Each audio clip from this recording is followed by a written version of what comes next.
Okay. Next chapter, पहिला chapter जो आपण बघितला की संविधान म्हणजे काय, कॉन्स्टिट्यूशन म्हणजे काय, या संदर्भात पहिला चॅप्टर बघितला. आणि तो झाल्यानंतर आता आपण दुसरा चॅप्टर बघणार आहोत की हे जे आहे म्हणजे फंडामेंटल राईट्स जे आहे. साहजिकच मुद्दा आपला असा आहे की बेसिक संदर्भात आपण बघतोय, तर त्यामधला पुढे जेव्हा आपण ऍडव्हान्स कडे जाऊ तेव्हा फंडामेंटल राईट्स हा जो शब्द आहे ना, मूलभूत हक्क, तर हा मूलभूत हक्क जो हा शब्द आहे तो अनेकदा आपल्याला पाहायला मिळतील. एक मोठे अशा आर्टिकल्स आपल्याला आर्टिकल 12 पासून तर आर्टिकल 35 पर्यंत पाहायला मिळतील. त्यातही महत्वाचे पुन्हा पुन्हा समोर येणारे आर्टिकल 14 पासून आर्टिकल 32 पर्यंत पाहायला मिळतील. पण हे सगळे आर्टिकल जे आहेत ना, हे आर्टिकल नेमके काय आहेत, बरोबर आहे. त्याच्या मागचा नेमका मुद्दा काय आहे, त्या प्रत्येक आर्टिकल मध्ये आपल्याला काय सांगितलेलं आहे, त्या आर्टिकल मध्ये आपल्याला असंच का सांगितलेलं आहे, त्याच्या मागचे नेमके उद्दिष्ट काय आहे, त्याची क्रोनॉलॉजी अशी काय आहे. तर या सगळ्या बाबतीत जो काय बेसिक मुद्दा जो आहे, किंवा बेसिक जो सेन्स आहे ना, तो बेसिक सेन्स घेण्याचा प्रयत्न आपण ह्या लेक्चर सिरीज मधनं करणार आहे. पहिला जो लेक्चर होता त्यामध्ये संविधान म्हणजे काय हे बघितलं, आणि त्याच्यानंतर त्याची निर्मितीपासून भारतीय संविधानासंदर्भात निर्मितीपासून तो जो संविधान आहे तर त्याच्या जे बेसिक्स काय असले पाहिजेत, त्याचे जे मूलभूत फंडे काय असले पाहिजेत, हे फंडे संदर्भात आपण पाहिले. आणि आता आपण राईट्स इन इंडियन कॉन्स्टिट्यूशन मध्ये या संदर्भात पाहणार आहोत. Rights in Indian constitution. Okay. Just ह्या आपला जो बेस जो आहे तो बेस काय आहे की इंडियन पॉलिटीची जी की 11वीची एनसीआरटी जी आहे ना, त्या 11वीच्या एनसीआरटी वर म्हणजे जर बेस असला ना तर बोलण्याची मजा पण एक वेगळी येते, बरोबर आहे. त्यातून समजवण्याच्या ज्या बाबी आहेत त्या पण क्लिअर होतात. म्हणून आपण हा इंडियन पॉलिटीचा ऑथेंटिक सोर्स जो आहे तो ऑथेंटिक सोर्स घेतलेला आहे. मग फंडामेंटल राईट संदर्भात ही जी पूर्ण चर्चा ऐकत असताना आपल्याला काय काय शिकायला मिळणार आहे. तर व्हेरियस फंडामेंटल राईट्स काय आहे किंवा त्याची जी लिस्ट काय आहे ना, तर लिस्ट आपल्याला पहिल्यांदा पाहायला मिळेल की अच्छा अशा अशा प्रकारचे फंडामेंटल राईट्स असतात. व्हेरियस, बरोबर आहे. Just a second.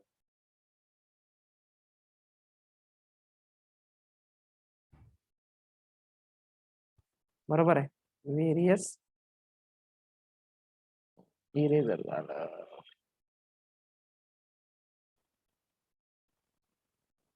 Yes, various fundamental rights. त्याच्यानंतर हे जे राईट्स जे आहेत ते राईट्स कशा प्रकारे प्रोटेक्ट केले जातात तर या संदर्भात आपण पाहणार आहोत. त्यानंतर ज्युडिशरी, न्यायालय जे आहे ते न्यायालय कशा प्रकारचं स्वतःचे जे कार्य आहे ते कार्य कशा प्रकारचं बजावते तर ते आपण पाहणार आहे. त्यानंतर डिफरन्स बिटवीन फंडामेंटल राईट्स आणि त्याच्यानंतर पुढे येणारे जे डायरेक्टिव्ह प्रिन्सिपल्स जे आहेत त्या प्रिन्सिपल संदर्भात आपण पाहणार आहोत. Okay. Just a second. Yes. पहिली जी बाब आहे की बाबा फंडामेंटल राईट्स जे आहे ते फंडामेंटल राईट्सचा जो मुद्दा जो आहे, मूलभूत हक्कांचा जो मुद्दा आहे तो मूलभूत हक्कांचा मुद्दा उपस्थित कुठं होतो, तर व्यक्ती आहे, बरोबर आहे. व्यक्तीमध्ये सुपेरियर इन्फेरियर ही जी बाब येते, आणि जेव्हा सुपेरियर आणि इन्फेरियर ही जी बाब येते ना तेव्हा शोषणाचा मुद्दा येतो, बरोबर आहे. आणि शोषणाचा मुद्दा आला म्हणजे काय की संघर्ष येतो, जो की इथं पाहायला मिळतो. शोषणाचा मुद्दा येतो, शोषणाचा मुद्दा आल्यानंतर संघर्ष येतो, कळतंय. संघर्ष आल्यानंतर काय की बाबा ठीक आहे, संघर्ष आला म्हणजे न्याय आणि अन्यायाच्या ज्या बाबी आहेत, त्या न्याय आणि अन्यायाच्या बाबी आहेत, त्या न्याय आणि अन्यायाच्या बाबी येतात.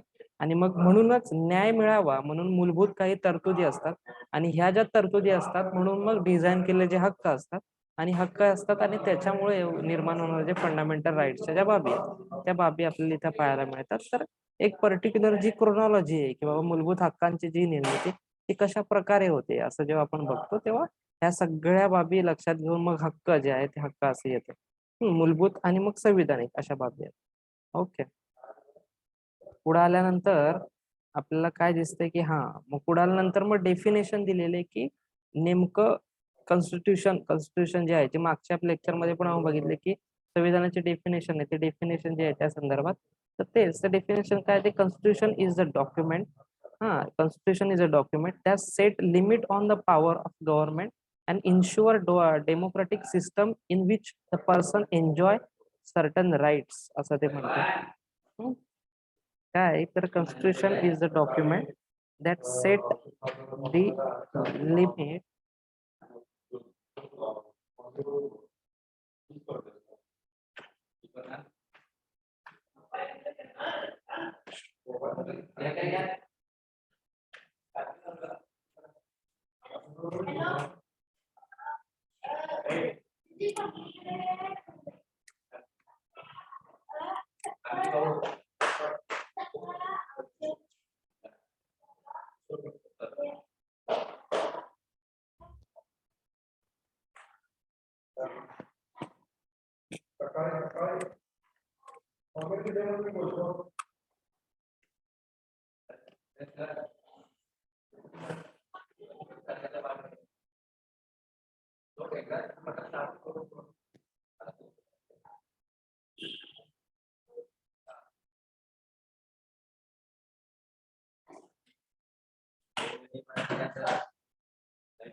ओके, थोडस पॉज केलं त्याच्यामुळे परत घेतो की कॉन्स्टिट्यूशनची जी डेफिनेशन आहे ती डेफिनेशन काय की कॉन्स्टिट्यूशन इज अ डॉक्युमेंट, बरोबर आहे. Constitution is a document that set a limit on a power of a government and insure a democratic system in which all persons enjoy certain rights.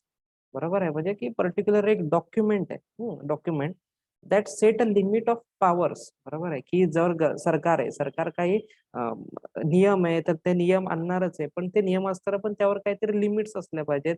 जे society आहे, society act होते तर त्या सोसायटीवर पण काही limits असल्या पाहिजेत. तर ह्या दोन्ही गोष्टीचं जे कोलायझन आहे ना, त्या दोन्ही गोष्टींचं जे काही समग्रता आहे, ती समग्रता प्रामुख्याने आपल्याला कुठं पाहायला मिळते? कॉन्स्टिट्यूशन मध्ये, त्या डॉक्युमेंट मध्ये, सुप्रीम डॉक्युमेंट मध्ये पाहायला मिळते. इन्शुअर डेमोक्रेटिक सिस्टम, हा संविधानिक पद्धत, बरोबर आहे. To all persons enjoy certain rights, आणि पर्टिक्युलर आपण राईट्स संदर्भात बघतोय म्हणून जो सांगण्याची जी बाब आहे की सर्टन राईट्स, ती इथं पाहायला मिळते. ओके, हे झालं कॉन्स्टिट्यूशनचा एक क्लिअर डेफिनेशन. त्यानंतर याची जी बाब आहे की मग भारतीय संविधानामध्ये असणाऱ्या फंडामेंटल राईट्स आहेत. मग त्या फंडामेंटल राईट्सच्या ज्या काही सगळ्या बाबी आहेत की तिचा जो आतापर्यंतचा प्रवास आहे, मग त्याची सुरुवात कुठून झाली? तर ती सुरुवात झाली आहे लिस्ट ऑफ राईट्स पासून, बरोबर. बिल ऑफ राईट, हा. The list of right mention and protected by constitution is called as a bill of right. म्हणजे काही काही पर्टिक्युलर राईट्सची लिस्ट आहे, हक्कांची एक लिस्ट आहे, हा. ती mention and protected in by constitution, म्हणजे स्वतः संविधानाने ती मेन्शन केलेली आहे, ती प्रोटेक्ट केलेली आहे, आणि त्यालाच मग काय म्हणतात? बिल ऑफ राईट्स म्हणतात. हा, त्याच्यामध्ये मग एक्झाम्पल काय की राईट टू लिबर्टी असेल, फॉर एक्झाम्पल. देताना इथं सांगितलं की for example right to liberty. Okay, त्यानंतर मग तेच त्याचा इतिहास आपल्याला, मी जसं की म्हणलो, तो इतिहास आपल्याला सांगितलंय की 1924 ला, सॉरी 1928 ला मोतीलाल नेहरू समिती जी आहे, त्या मोतीलाल नेहरू समितीने डिमांड केलं बिल ऑफ राईट्स. मग त्याच्यामध्ये पुढे आल्यानंतर मग आपल्याला कळतं, अच्छा, फंडामेंटल राईट्स एक बाब असते आणि एक ऑर्डिनरी राईट्स एक बाब असते, बरोबर आहे. फंडामेंटल राईट्स आणि एक ऑर्डिनरी राईट्स. फंडामेंटल राईट्स म्हणजे काय? जे की आपण वरती बघितले की जे कॉन्स्टिट्यूशन स्वतः, संविधान स्वतः मेन्शन करतंय, संविधान स्वतः मेन्शन करते. आपण इथं बघूया डायरेक्ट, हा, कॉन्स्टिट्यूशन, मग संविधान स्वतः मेन्शन करते. त्याच्यानंतर ते काय पुढे म्हणते की स्वतः प्रोटेक्ट पण करते, तर ते काय झालं? Constitutional rights, constitutional rights of country. आणि ऑर्डिनरी ऑर्डिनरी हे ऑर्डिनरी असं की जे लॉज जे आहेत किंवा जे राईट्स जे आहेत ते लेजिस्लेचर स्वतः बदलू शकते एका प्रोसिजरने, त्याला काय म्हणतात? ऑर्डिनरीज. आणि जे काही कॉन्स्टिट्यूशनल जे आहेत ते काय की कॉन्स्टिट्यूशन स्वतः प्रोटेक्ट करते आणि मेन्शन करते, त्याला म्हणतात कॉन्स्टिट्यूशनल राईट्स. हा, मग त्याच्यामध्ये पण एक महत्वाची गोष्ट असली पाहिजे की फंडामेंटल राईट्स जे भारताचे काय, भारतीय संविधानाचे, मग ते रिजिड आहेत का? रिजिड याचा अर्थ काय की बाबा पहिले जेव्हा 1947 किंवा 51 मध्ये जेव्हा आपण सगळं एक्सेप्ट केल्यानंतर जेव्हा ते बनले, तिथून ते आतापर्यंत ते काय, त्याला काय धक्का लावू शकत नाही का? किंवा मग मध्ये 76 ला 75 झाली इमर्जन्सी. मग त्या इमर्जन्सी मध्ये ज्या काही बाबी आहेत तेव्हा मग आपल्याला सँक्शन किंवा ते बंद करता येत नाही का, किंवा ते काय म्हणतात की ते त्यावर बंदी आणता येत नाही का, तर येते. मग ते काय फ्लेक्झिबल आहेत किंवा ते चेंज करता येतात का टाइमनुसार, तर ते येतात. मग त्यासाठी काय असतं की तर अमेंडमेंट असते, बरोबर आहे. कॉन्स्टिट्युशनल अमेंडमेंट असते, ज्याचा काय आर्टिकल काय येतो 368. हा, मग हे मी काय म्हणतोय तर ते ऍडव्हान्स मध्ये म्हणतंय की जेव्हा आपण लक्ष्मीकांत वाचू तेव्हा त्याच्यामध्ये ही गोष्ट आहे. सो बेसिक आपल्याला लक्ष घेतलं पाहिजे की फंडामेंटल राईट्स जे आहेत ना, ते फंडामेंटल राईट्स चेंज होत असतात आणि त्यासाठी जी बाब आहे की ते अमेंडमेंट करणं गरजेचं आहे. परंतु ही अमेंडमेंट होत असताना जो काही बेसिक स्ट्रक्चर जो आहे, मूलभूत जी संरचना आहे संविधानाची, त्या मूलभूत संरचनेला हालचाल नाही झाली पाहिजे, अशातला मुद्दा खूप गरजेचा आहे. कळते. मग तो मुद्दा काय, तो पुढे आल्यानंतर आपल्याला कळेल. मग हे जे फंडामेंटल राईट्स नाही, जसं की आपण ऑर्डिनरी लॉचं बघितलं, ऑर्डिनरी लॉ नंतर आल्यानंतर जेव्हा फंडामेंटल राईट्स जे आहेत, ते फंडामेंटल राईट्स संदर्भात जर काही झालं तर ज्युडिशियरी जे आहे, न्यायालय जे आहे, तर न्यायालय has a power to responsible to protect the fundamental rights by violating by action of the government. जे आर्टिकल 32 मध्ये ते सांगितलेलं आहे ना, जे की मी मगाशी म्हटलो, अमेंडमेंट करायची असेल तर 368 मध्ये आपल्याला पाहायला मिळते आर्टिकल. आणि त्यानंतर जर एखादी अमेंडमेंट केल्यानंतर जर फंडामेंटल राईट्सला किंवा त्याचे जे बेसिक स्ट्रक्चर आहे त्या बेसिक स्ट्रक्चरला जर ती धक्का पोहोचत असेल तर एखादा सामान्य नागरिक पिटिशन टाकू शकतो. तर मग ती कशा अंतर्गत टाकू शकतो, तर आर्टिकल 32 अंतर्गत टाकू शकतो, सुप्रीम कोर्टाच्या इथं. सुप्रीम कोर्टाच्या इथं. आणि मग 226 आर्टिकल 226 जर असेल तर ते काय की हायकोर्ट, सुप्रीम कोर्ट आणि हायकोर्ट. अरे अच्छा, आता अक्षय तू हे सुप्रीम कोर्ट आणि हायकोर्ट काय म्हणतोय, तर आपण जेव्हा पुढे लेक्चर मध्ये येईल तेव्हा ते कळेल. फक्त एवढं लक्षात ठेवा की सुप्रीम कोर्ट आणि हायकोर्टच्या याच्यामधनं आपण द्वारे, माननीय सुप्रीम कोर्ट आणि हायकोर्ट द्वारे आपण पिटिशन टाकू शकतो, आपल्या हक्कांचा हे म्हणू शकतो की माझ्या हक्कांचं उल्लंघन झालेलं आहे, मूलभूत हक्कांचं. त्याच्यातली गोष्ट इथं क्लिअर करण्याचा प्रयत्न केला आहे. पुढची गोष्ट काय की executive as well as legislature actions can be declare illegal by judicially if they violate the fundamental right, restrict them to unreasonable manner. तर त्याचेच ते मगाशी मी म्हटलो, ते त्याचा बेसिक फंडा जो आहे, ते बेसिक फंडा मगाशी आपण क्लिअर केला. येस, फंडामेंटल राईट्स जे पुढे मी म्हटलो की अच्छा, मग ते जर ऍब्सोल्यूट जर असले किंवा अनलिमिटेड जर असले तर त्याचा जो प्रॉब्लेम आहे ना, तो चेक अँड बॅलन्सचा जो मुद्दा पहिल्या लेक्चर मध्ये आपण बघितला, चेक अँड बॅलन्स, की गोष्टी चेक अँड बॅलन्स झाल्या पाहिजे, तिथं प्रॉब्लेम येतो. आणि तो प्रॉब्लेम होऊ नये म्हणून लक्षात घेतलं पाहिजे की ते रेस्ट्रिक्ट केलं जाते. पुट रेस्ट्रिक्शन काही रिझनेबल रेस्ट्रिक्शन आहेत, पॉझिटिव्ह रेस्ट्रिक्शन जे आहेत ते रेस्ट्रिक्शन केल्या जातात. त्याचाच मुद्दा येतो की लॉ अँड ऑर्डरची जी बाब आहे, लॉ अँड ऑर्डर, तर ती लॉ अँड ऑर्डर मध्ये गडबड होऊ नये ना, त्याचा जो मुद्दा आहे तो मुद्दा इथं क्लिअरली आपल्याला सांगताना दिसतोय. कळतंय. हे झालं एकदम बेसिक ज्याबाबत आपण चर्चा करतोय. त्यानंतर पुढे आल्यानंतर गोष्ट काही कॉन्स्टिट्यूशन ऑफ इंडिया मध्ये असणारे जे राईट्स आहेत, जे पार्ट 3 मध्ये आपल्याला पाहायला मिळतात, पार्ट 3. तर त्याच्यामध्ये असणाऱ्या ज्या बाबी आहेत त्या बाबी आपल्याला दिसतात. त्यामध्ये ह्या इंग्लिशमध्ये आपण पुढे एक एक सविस्तर घेतलेला आहे, सो डायरेक्ट तिथंच आपण जाऊया. कळतंय. पहिला जो काही पॅच आहे, बरोबर आहे, पहिला जो पॅच आहे फंडामेंटल राईट्सचा, तो 12 आणि 13 याच्यामध्ये येतात. 12 आणि 13. मग 12 मध्ये आपल्याला डेफिनेशन ऑफ स्टेट येते आणि 13 मध्ये डॉक्टरीन येते, ज्युडिशियल रिव्ह्यूची जी काही डॉक्टरीन आहे ती येते, ज्याचा की इतकासा चर्चा नसल्यामुळे आणि आपल्याला पेपर किंवा क्वेश्चन पेपर मध्ये इतकं विचारल्यानं विचारत नाहीत. पण आपण बेसिक म्हणून आपण लक्षात ठेवलं पाहिजे की स्टेटमेंट म्हणजे स्टेट जो आहे, बरोबर आहे, तर त्या स्टेटची जी काही डेफिनेशन आहे त्या डेफिनेशन मध्ये काय दिलं जाते की युनियन्स ऑफ स्टेट, टेरिटरी येते. मग टेरिटरी म्हणजे काय की पर्टिक्युलर फक्त स्टेट्स म्हणजेच काय डेफिनेशन नाहीये, तर मग स्टेट येतात, युनियन टेरिटरीज येतात, स्टेट येतात, युनियन टेरिटरीज येतात. त्याच्यानंतर मग लीगल पर्सन हा जो शब्द आहे तो खूप महत्वाचा आहे. बेसिक अंडरस्टँडिंग जे आहे की तो जो आपले जे क्वेश्चन आहेत ना, ते क्वेश्चन चुकताना, जर तुम्ही आता जेव्हा मॉक द्याल, जेव्हा ऍडव्हान्स वाचाल, मॉक द्याल, तेव्हा तुम्हाला काय कळेल की अरे जे छोट्या छोट्या ज्या टर्मिनॉलॉजीज आहेत ना, तर त्या आपले प्रश्न चुकवत असतात. तर त्यातला पहिली गोष्ट काय, लीगल पर्सन, बरोबर आहे. हा लीगल पर्सन पण एक युनियन टेरिटरी, सॉरी, ही टेरिटरीज आहे, त्या टेरिटरीजचाच एक भाग आहे. युनियन म्हणजे डेफिनेशन ऑफ स्टेट आहे ना, डेफिनेशन ऑफ स्टेट जे आर्टिकल 12 मध्ये पाहायला मिळते, आर्टिकल 1 मध्ये पण आपल्याला पाहायला मिळते, त्याचाच जो भाग आहे. तर त्याच्यामध्ये लीगल पर्सन असा पण एक शब्द येतो. तो लीगल पर्सन म्हणजे काय, तर लीगल तर आपल्याला कळतंय पण नंतर पर्सन म्हणजे काय की पर्टिक्युलर इंडिव्हिज्युअल येतो, पण त्याचबरोबर काही संस्था असतील जे की मागच्या लेक्चरमध्ये आपण बघितलं. ज्या संस्था असतील तर त्या संस्था पण भारतामध्ये असणारे एनजीओज असतील, सोसायटीज असतील, तर त्या पण आपल्याला त्याच्यामध्ये कन्सिडर केल्या जातात. त्यानंतर पर्टिक्युलर म्हणजे ते म्हणतात ना की इस्टॅब्लिशमेंट आणि ऍक्च्युअल इस्टॅब्लिश केल्यानंतर जे आपण एक युट्यूबला एक लेक्चर सिरीज घेतली बघा, त्याच्यामध्ये इस्टॅब्लिश यांनी केलं आणि ऍक्च्युअल इस्टॅब्लिशमेंट ज्यांनी केलं.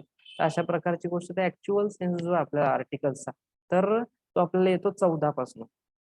हा, तर त्याचे एक पर्टिक्युलर स्लॅब आहेत, कळतंय. स्लॅब कसे आहेत की 14 ते 18 अशा प्रकारचा एक ग्रुप आहे. हा, त्यानंतर 19 ते 22, 19 ते 22 समजा असतील तर अशा प्रकारचा एक ग्रुप आहे. त्यानंतर 23-24 अशा प्रकारचा ग्रुप आहे. त्याच्यानंतर 25 ते 28 असा ग्रुप आहे. त्यानंतर 28 29-30 असा एक ग्रुप आहे. 31 मग ते रद्द केलं, मग राईट टू प्रॉपर्टीचा मुद्दा, आणि 32 काय ज्युडिशियल रिव्ह्यूचा मुद्दा, आणि 33-34-35 मग याच्या संदर्भात मार्शल लॉ संदर्भातले मुद्दे आहेत. तर ते त्या ज्या गोष्टी म्हणजे स्लॅबचं जी बाब आहे ती स्लॅबची बाब इथं कन्सिडर म्हणजे सांगण्याचा प्रयत्न. ओके, हे फंडामेंटल राईट्स संदर्भात जे की आपण जेव्हा ऍडव्हान्स कडे जाऊ ना ते एकदम क्लिअर मध्ये सांगितले जाते, पण त्याची तोंड ओळख करण्यासाठी आपला हा सगळा प्रयत्न चालू आहे. त्यामध्ये पहिला जो स्लॅब आहे तो पहिला स्लॅब आपल्याला लगेचच काय येतो की समानता येते, इक्वॅलिटी येते, कळतंय. तर त्याच्यामध्ये 14, 15, 16, 17, 18 जो आहे त्यातल्या आर्टिकल 14 मध्ये आपल्याला काय सांगितलंय की कायद्यापुढे सगळे जे आहेत ते समान आहेत, असं सांगण्याचा प्रयत्न आहे की सगळे जे काय कायदे आहेत. कारण अगोदर आपल्याला ब्रिटिश भारत जो होता त्या ब्रिटिश भारतामध्ये असणारा जो मुद्दे आहेत की अरे ते काय करतात की समजा ब्रिटिश अधिकारी आहेत, ते ब्रिटिश अधिकारी अन्याय करतात आणि तोच किंवा गुन्हा करतात, आणि तोच गुन्हा जर भारतीयांनी केला ना तर त्यांना असणारी जी शिक्षा आहे ना ती शिक्षा जास्त असते, बरोबर आहे. आणि ब्रिटिश अधिकाऱ्यांनी जर केला तर त्यांना असणारी शिक्षा ती कमी असते, किंवा पर्टिक्युलर उच्च वर्गीयांनी जर केला तर त्यांना असणारी शिक्षा कमी असते. आणि जर कमी म्हणजे निच्च वर्गीयांनी किंवा शूद्र किंवा ह्याच्या बाबतीत त्यांनी जर केला, बरोबर आहे, मागासवर्गीय किंवा ह्या ज्या बाबतीत तेव्हाच्या बाबतीतला म्हणतो ना, तर तेव्हा त्यांची जी शिक्षा असते ती जास्त असते. तर ते असं भारत स्वतंत्र झाल्यानंतर होऊ नये, हा जो फंडामेंटल राईट्स आहे ना, तो फंडामेंटल राईट्स आपल्याला जो इक्वॅलिटी, राईट टू इक्वॅलिटी आहे त्याचा जो आर्टिकल आहे तो आपल्या आर्टिकल 14 मध्ये पाहायला मिळतो.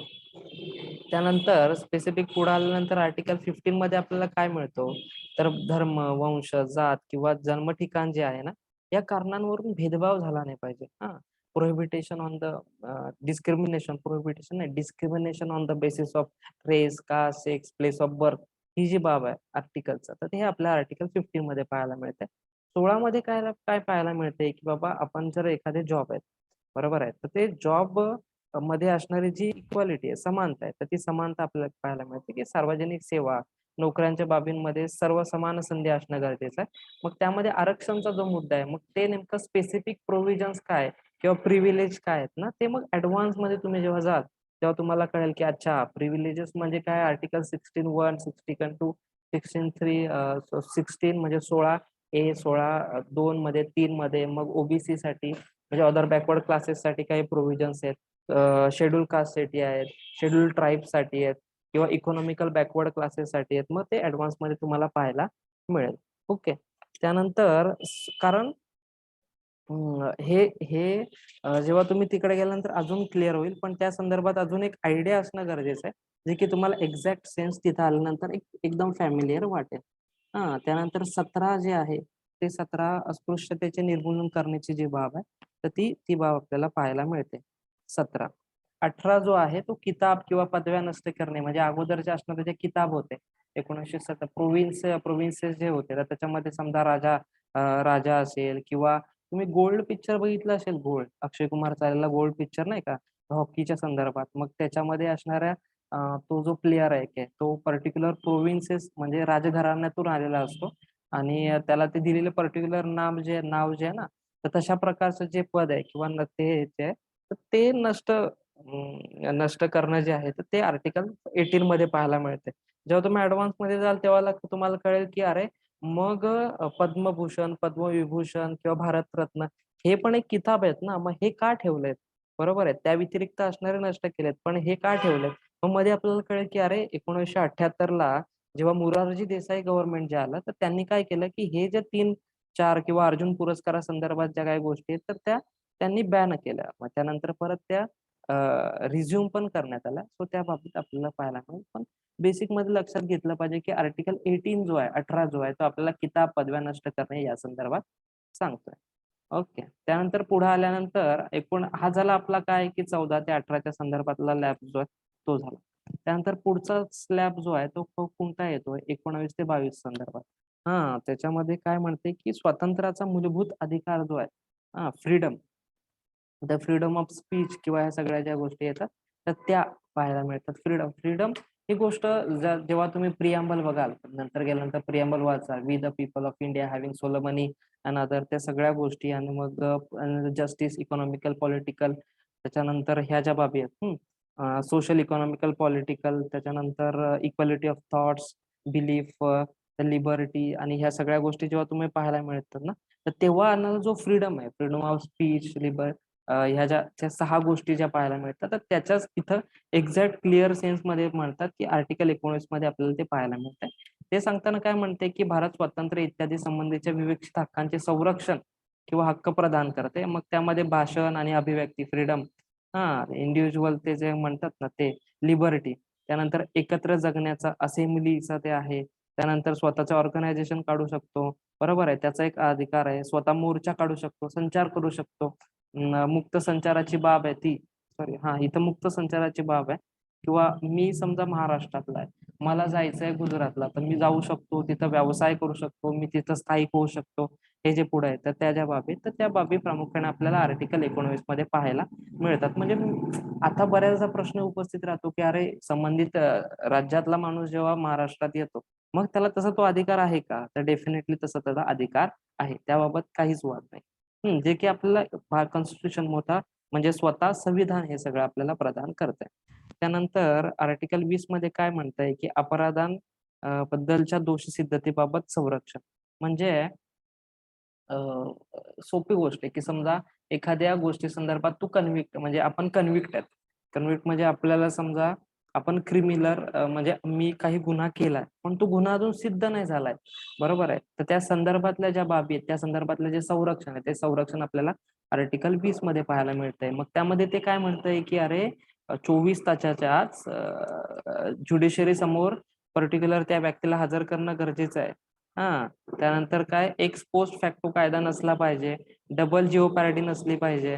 बरोबर आहे. म्हणजे एकदा गुन्हा केलेला त्यावरच पुन्हा त्यावर म्हणजे हे नाही झालं पाहिजे काय म्हणतात त्याला की गुन्हा दाखल नाही झाला पाहिजे. स्वतःविरुद्ध साक्षीदार होण्याची जी सक्ती आहे ती सक्ती प्रामुख्याने नसली पाहिजे.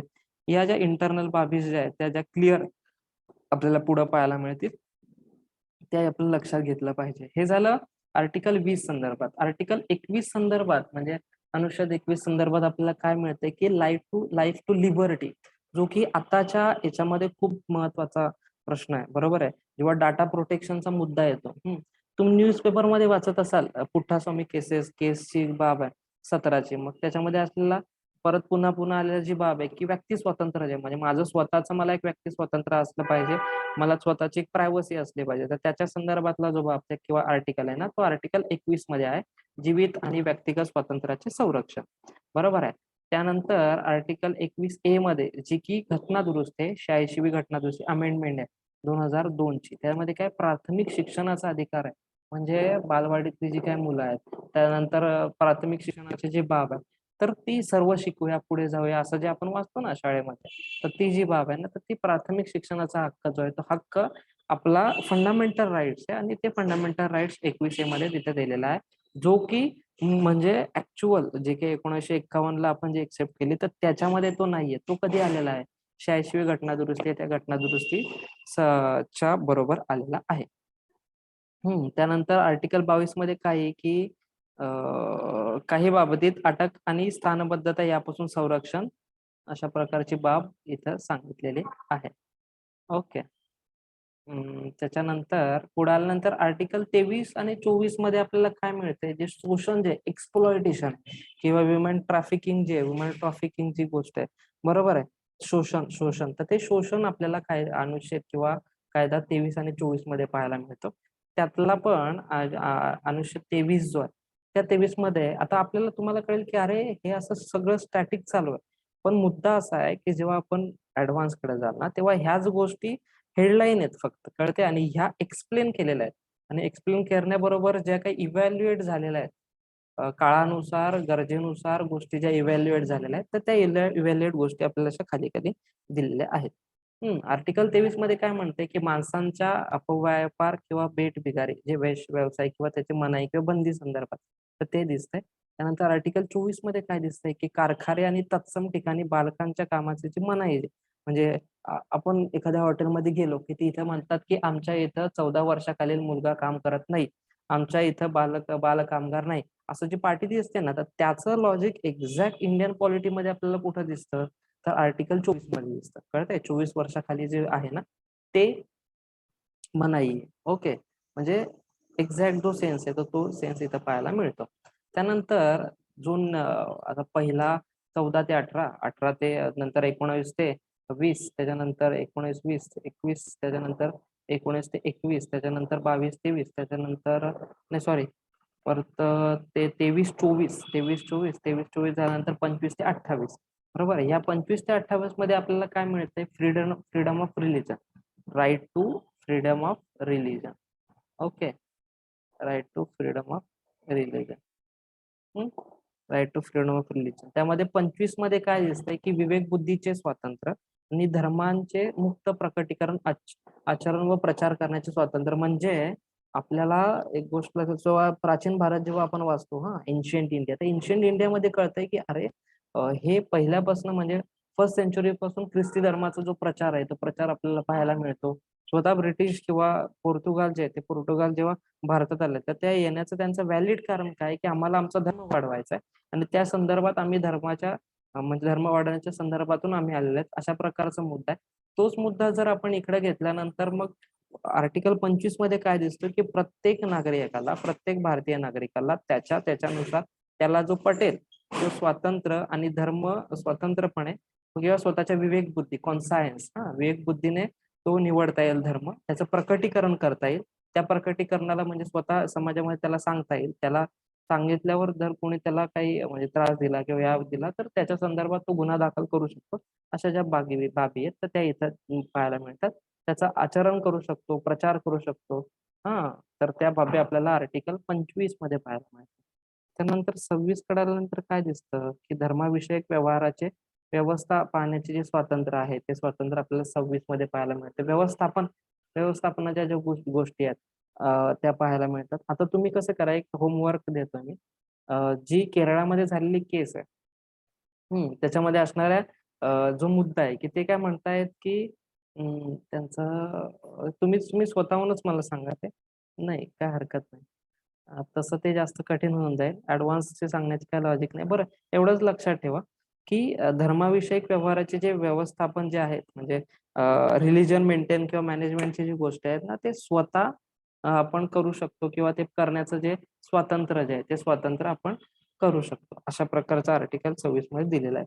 27 मध्ये काय दिलेलं आहे, का एका विशिष्ट धर्माच्या संवर्धनाकरता कर देणग्या देण्यासाठी पर्टिक्युलर आपण कर देणग्या देऊ शकतो, त्यासाठी असणारे जे स्वातंत्र्य आहे, ते स्वातंत्र्य आपल्याला 27 मध्ये दिलेलं आहे. 28 मध्ये ते काय म्हणतंय की शैक्षणिक 28 शैक्षणिक विवक्षित शैक्षणिक संस्थांमध्ये धर्म कार्यक्रम, धार्मिक उपासना, प्रचारणे यांना उपस्थित राहण्याचे स्वातंत्र्य प्रत्येक भारतीय नागरिकाला आहे. अशा प्रकारचं सांगण्याचं इथं धाडस किंवा मूलभूत अधिकार आहे. पुढे आल्यानंतर आपल्याला कल्चरल आणि एज्युकेशनल राईट्स दिसतात. त्याच्यामध्ये 29 आणि 30 मध्ये त्यामुळे सांस्कृतिक आणि शैक्षणिक हक्क आहेत. त्यातला 29चा काय आहे, अल्पसंख्याक वर्गाच्या हिताचे संरक्षण करणं, अल्पसंख्याक वर्गाच्या हिताचे संरक्षण करणं, हे जे आहे मायनॉरिटीज जे आहे ते मायनॉरिटीचे जे काही हित आहे ते हिताचं संरक्षण करणं, हे 29 मध्ये दिसतंय. आणि त्यानंतर 30 मध्ये काय दिसतंय की मायनॉरिटी वर्गाचे जे शैक्षणिक संस्था स्थापन आणि त्यासाठी प्रशासन करण्याचा जे हक्क आहे त्या हक्कासंदर्भातली चर्चा जे ती चर्चा आपल्याला आर्टिकल 30 मध्ये पाहायला मिळते. ओके, त्यानंतर 31 जो आहे तो 31 आपल्याला पुढे आल्यानंतरच आपण त्या संदर्भात बोलूया. त्यानंतर आता 32 जो की आत्मा म्हणून बाबासाहेब आंबेडकरांनी ज्याचा एक्सप्लेन केला, तर नेमकी काय आहे, तर ते काय की राईट टू कॉन्स्टिट्युशनल रेमेडीज. बरोबर आहे, राईट टू कॉन्स्टिट्युशनल रेमेडीज संदर्भातली जी बाब आहे ते आर्टिकल 32 मध्ये आपल्याला पाहायला मिळते. ते म्हणतात की मूलभूत हक्क अंमलात आणण्यासाठी SC किंवा HC जे आहेत ते खालील प्रकारे रीट, म्हणजे आता समजा मला स्वातंत्र्याचा अधिकार आहे. आणि मग मी म्हणतोय की माझं हे स्वातंत्र्य आहे, बरोबर आहे. मी म्हणतोय की मला असं असं म्हणायचंय पण मला म्हणू देत नाहीत, माझा आवाज आहे तो दाबला जातो. मग त्याच्यासाठी मी कंप्लेंट कुठं करणार, मी पिटिशन कुठं दाखल करणार, तर सुप्रीम कोर्टात दाखल करणार. पण मग मी सुप्रीम कोर्टात समजा केस दाखल करतोय, बरोबर आहे, पिटिशन दाखल करतोय, तर मग त्याचा पर्टिक्युलर बेस काय, बेस, तर तो बेस जो आहे ना तो आपल्याला आर्टिकल 32 मध्ये पाहायला मिळतो, अनुच्छेद 32 मध्ये पाहायला मिळतो, कायदा 32 मध्ये पाहायला मिळतं. जे मी अनुच्छेद काय बोलतो, तर कायद्यालाच अनुच्छेद असं पण म्हणतात किंवा मग आर्टिकल पण, हा क्या, तर राईट टू कॉन्स्टिट्युशनल रेमेडीज. आणि तिथे आपल्याला पाहायला मिळते की बाबा मूलभूत हक्क अंमलात आणण्यासाठी सुप्रीम कोर्ट किंवा हायकोर्ट जे आहे तर ते करतंय. जे की मग आपण ऍडव्हान्स मध्ये आपल्याला कळेल की आर्टिकल 32 जे आहे ते जे आपले हे ते, आणि HC चे 226 आर्टिकल, त्याच्यामध्ये व्रीट लागू केले जातात.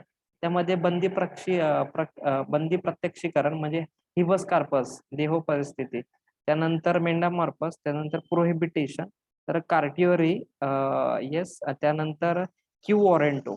ओके, तर मग हे नेमकं काय आहे ना ते पुढे आपण डिस्कस करूया त्याच्या संदर्भात, आर्टिकल 32 संदर्भात. ओके, हे झालं आर्टिकल 32 पर्यंत. येस, हे झाल्यानंतर आता जे पुढे जे आहे, म्हणजे आपण सगळे आर्टिकल संदर्भात बघितले, आता जे पुढे आहे ते आपण आता प्रॉपर डिस्कस करणार की अच्छा ह्या आर्टिकल मध्ये असं असं सांगितलंय, ह्या आर्टिकल मध्ये हे महत्वाचं आहे, जे की आपण समोर आल्यानंतर बऱ्याच गोष्टी त्यातल्या पाहिल्या आहेत.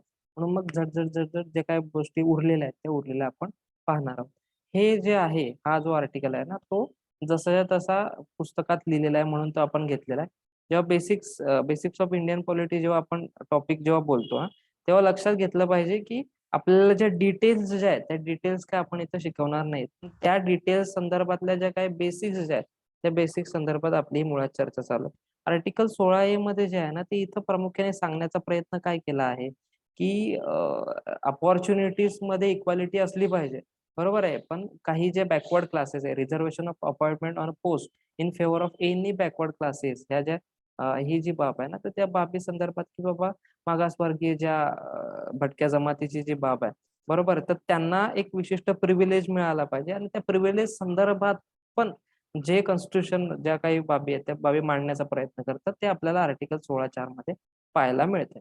नंतर पुढे आल्यानंतर महत्वाची गोष्ट काय की the constitution clarify that the government can implement social schemes and measures for the improvement the condition of certain sections of the society and educational backward classes. Okay, कळालं. हे सिंपल तेच म्हणते जे की मी म्हणलं मगाशी की ओके, म्हणजे तुम्हाला कळालं.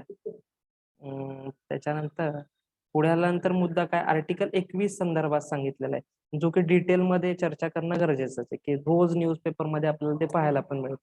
ते काय म्हणतंय, right to life and personal liberty. No one can be arrest without being told the ground for such arrest. म्हणजे प्रत्येकाला जे काही कोणालाच तसे अरेस्ट करता येणार नाही, बरोबर आहे. त्याला पर्टिक्युलर ग्राउंड जे आहे तेच ग्राउंड सांगावंच लागतंय. आणि त्यानंतर बाबा तू ह्या संदर्भात अरेस्ट वॉरंट जो म्हणतात ना, अरे अरेस्ट वॉरंट लायो, असं जे काही पिक्चर मध्ये आपल्याला पाहायला मिळतं ना, बरोबर आहे, जे हे डायलॉग, तर ते लॉजिक आहे. It is mandatory for the police to take that persons to the nearest magistrate within 24 hours, जे मी म्हटलं ते मगाशी 24 hours मध्ये. त्यानंतर आर नॉट, तेच मुद्दा आहे. त्यानंतर पुढे नंतर काय म्हणते की ते काय म्हणते, right also include right to live, त्यानंतर women dignity free and exploitation.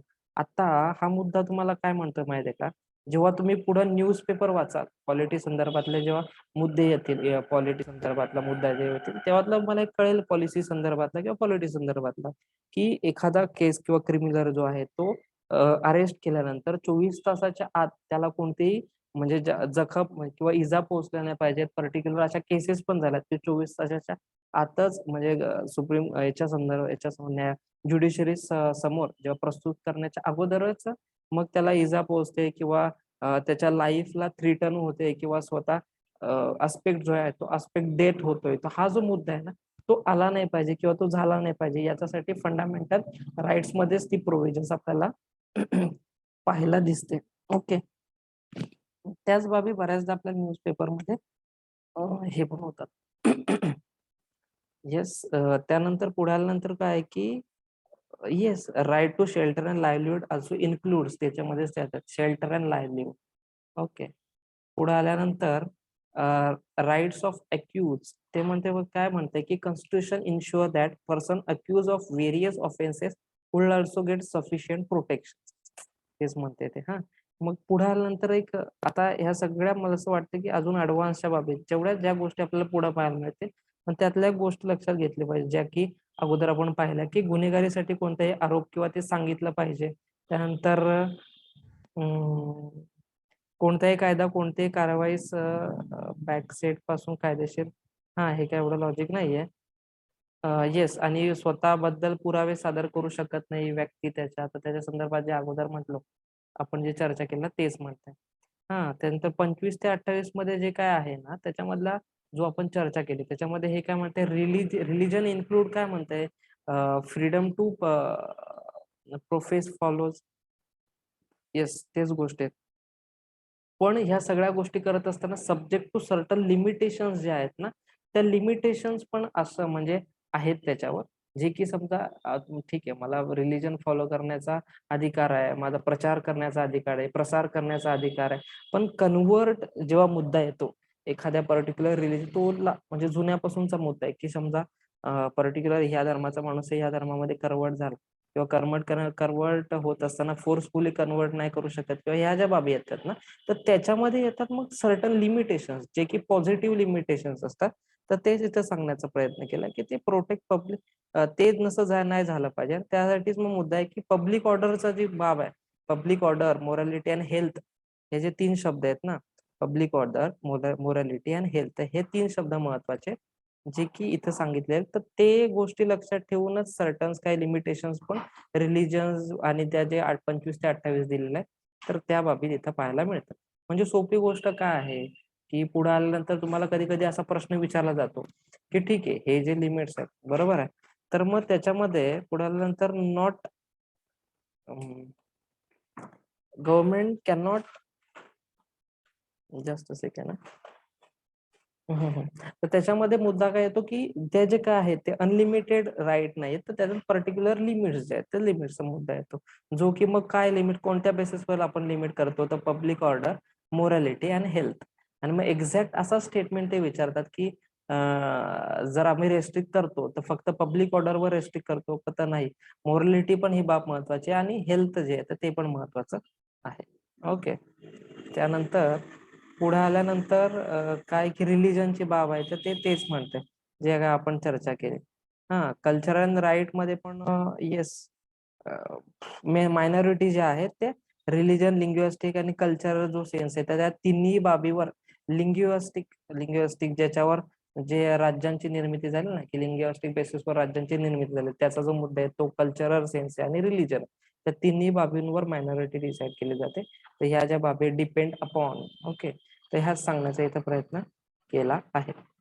त्यानंतर पुढे आल्यानंतर yes, article heart and soul of जे आहे त्या तेच इथं आहे. त्यानंतर जे मगाशी अगोदर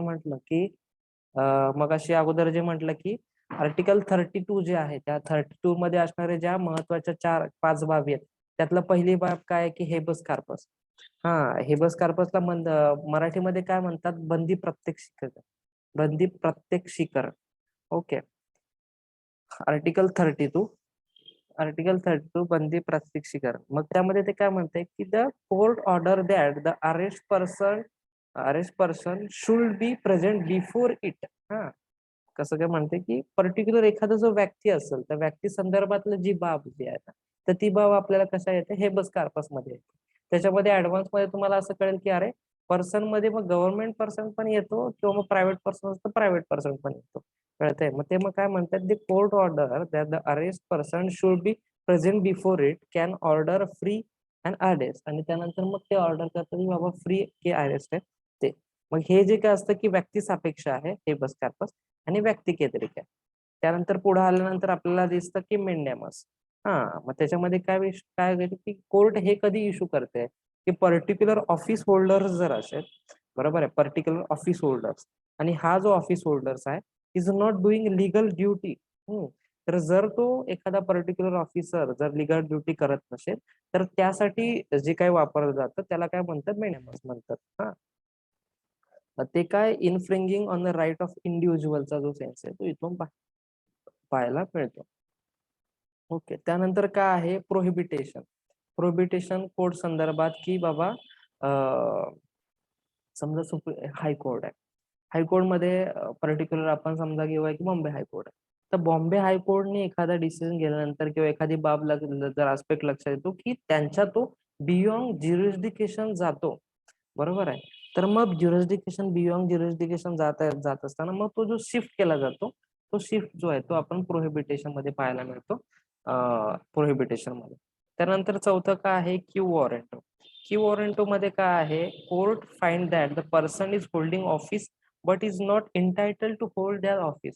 म्हणजे डायरेक्ट असंच लॉजिक आहे की एखादा पर्सन आहे तो एखादं ऑफिस होल्ड करतोय पण त्याची कॅपेबल किंवा तो कॅलिबरच नाहीये ती गोष्ट किंवा ती पर्सन किंवा ती गोष्ट हँडल करण्यासाठी. तर ते जेव्हा असेल तेव्हा मग जर सुप्रीम किंवा पर्टिक्युलर कोर्ट SC किंवा HC माननीय सुप्रीम कोर्ट किंवा हायकोर्ट, तर तेव्हा ते जे असतं ते जे म्हणजे तेव्हा लागू केलं जाते, फ्रीट लागू केले जाते, बरोबर आहे. ती काय आहे क्यू वॉरंट. म्हणजे हे काय मी म्हणतोय की एखादा नागरिक जो आहे तो एखादा नागरिक अशा प्रकारची कंप्लेंट घेऊन जेव्हा सुप्रीम कोर्ट किंवा हायकोर्ट कडे जातो आर्टिकल 32 अंतर्गत, तेव्हा जी बाब लक्षात येते, फॉर्मॅट लक्षात येतो, त्यातला समजा क्यू वॉरंट फॉर्मॅट लक्षात आला तर मग सुप्रीम कोर्ट किंवा हायकोर्ट तशा प्रकारचे ऍक्शन घेतं.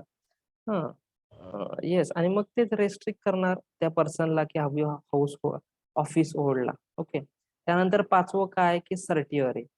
The court order a lower court to another authority to transfer matter pending before it an higher authority court. एकतर जर प्रोहिबिटेशन मध्ये काय बियॉन्ड ज्युरिस्डिक्शन जात असेल तर ते प्रोहिबिटेशन येतं. आणि जर वरच्या म्हणजे अप्पर कोर्टला जर वाटलं की अरे लोअर कोर्टमध्ये एखादी गोष्ट पेंडिंग आहे, मग ते म्हणते की नाही ट्रान्सफर हे करा, पास करा. तर तेव्हा जर जे येते ते सर्टिओरी मध्ये येत आहे. ओके, त्याच्यानंतर पुढचं काय येत आहे, yes, national human right commission जे आहे ना ते नको घ्यायला आपण, जे नोट मध्ये लिहिलेलं होतं मी आत्ता डायरेक्ट मग फंडामेंटल राईट्सची जी बाब आहे, ती फंडामेंटल राईट्सची बाब झाल्यानंतर लगेचच आपल्याला जे येत आहे ते directive principles of state policies येत आहे. Okay, directive principles of state policies. Directive principles of state पॉलिसीची गोष्ट सांगण्याच्या अगोदर तुम्हाला एक गोष्ट सांगणं फार गरजेचं आहे की कसं असतं, काही गोष्टी असतात ज्या ज्युरिस्टिबल असतात, म्हणजे फंडामेंटल राईट्स जे आहेत, त्या फंडामेंटल राईट्स ज्या आहेत ना ते ज्युरिस्डिक्शन आहे. म्हणजे त्याचं पर्टिक्युलर त्याच्या विरुद्ध आपण कोर्टमध्ये जाऊ शकतो. पण काही बाबी अशा पण असल्या पाहिजेत की जे आपल्याला मार्गदर्शन करतात. जेव्हा एखादी पॉलिसीज करायची, एखादी धोरणं आखायची आहे, तर त्या धोरणं पॉलिसी आखत असताना अशा ज्या बाबी आहेत त्या बाबी आपल्याला मार्गदर्शन करणं गरजेचं आहे. मग त्या संदर्भातली त्याची जी काही लिस्ट आहे जी ज्युरिडिशरी नाहीये, नॉन ज्युरिडिशरी म्हणजे त्याच्या विरुद्ध आपण कोर्टमध्ये जाऊ शकत नाही, तर ती लिस्ट जी आहे सेपरेट लिस्ट, ती लिस्ट आपल्याला कुठे मिळते, directive principle of state policies. अच्छा, मग directive principles of state policies करण्यामागचं जे कारण आहे ते नेमकं काय आहे. त्याची जी कारण आहेत ना, म्हणजे बाबा ते मोठं लेंदी आहे तेव्हा आपण तेवढे कॅपेबल नव्हतो, ह्या ज्या सगळ्या बाबी आहेत ना, तर ते आपल्याला ऍडव्हान्स मध्ये पाहायला मिळतील. ओके, ऍडव्हान्स मध्ये पाहायला येस मिळते. त्याच्या अगोदरच डायरेक्ट प्रिन्सिपल स्टेट पॉलिसीचे हे लॉजिक जे आहे ते आपण पाहूया. ओके,